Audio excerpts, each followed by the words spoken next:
Hi, my name is Rand Baldwin. Welcome to the Soaring Café.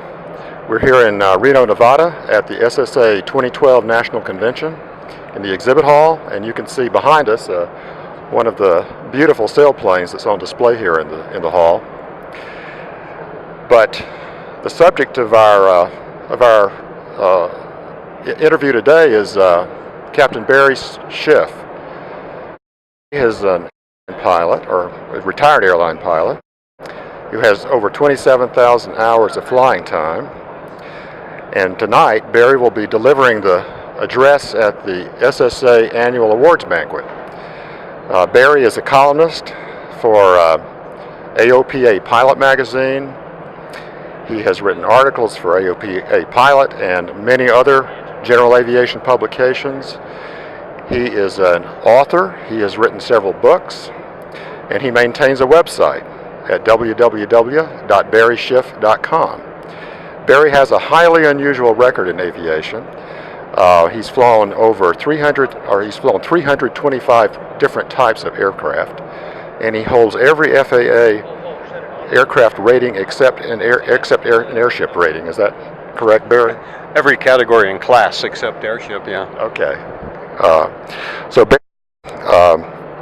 I know that you having flown so many different types of airplanes, you must have some favorites, or some airplanes that made a particular impression on you for some reason or the other.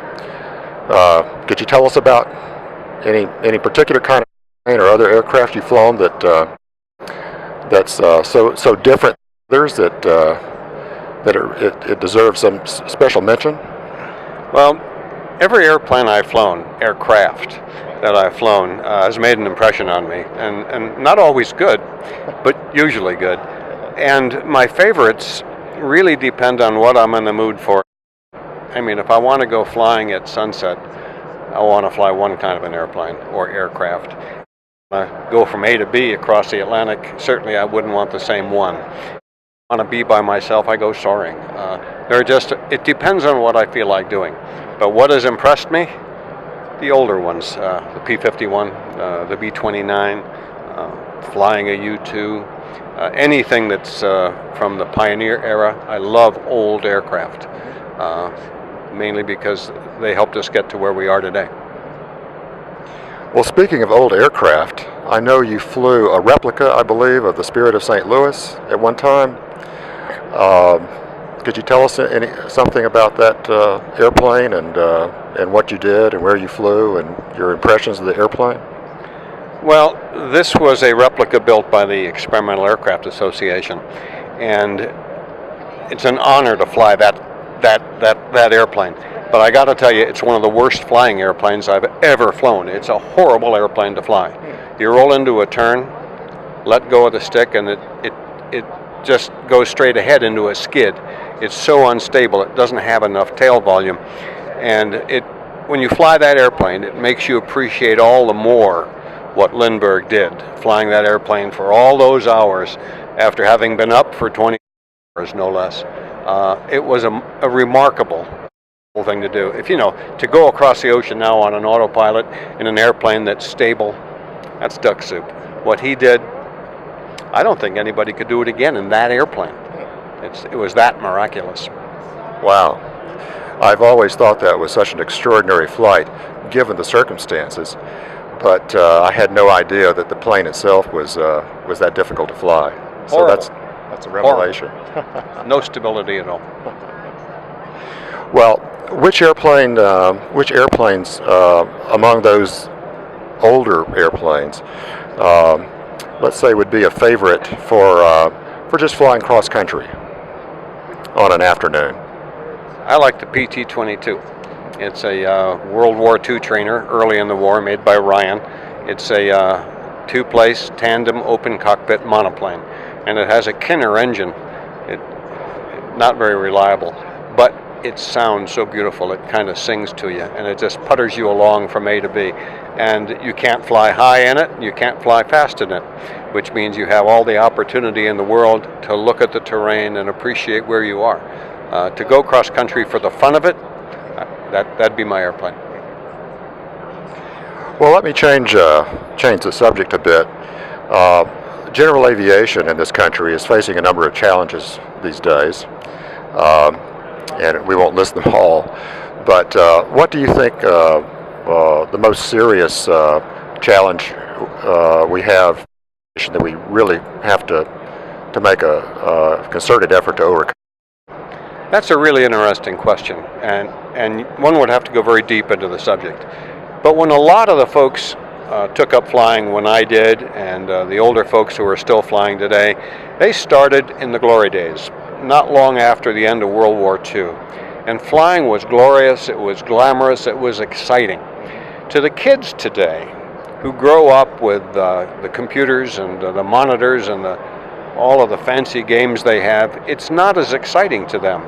Something has to be done to inspire young people to want to fly. And I think that is our problem today, is getting these young people interested in aviation. And I don't see it happening. The airline profession, for example, is not what it used to be. So young people aren't as excited about becoming airline pilots as they used to be. There was a time years ago you'd cut your throat to become an airline pilot.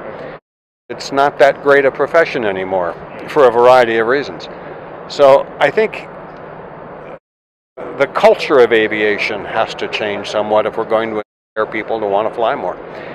Expense has certainly got a lot to do with why people aren't flying. Regulations has a lot more to do with it. There are a host of reasons why general aviation is in real trouble. I foresee it going really the way Europe is going.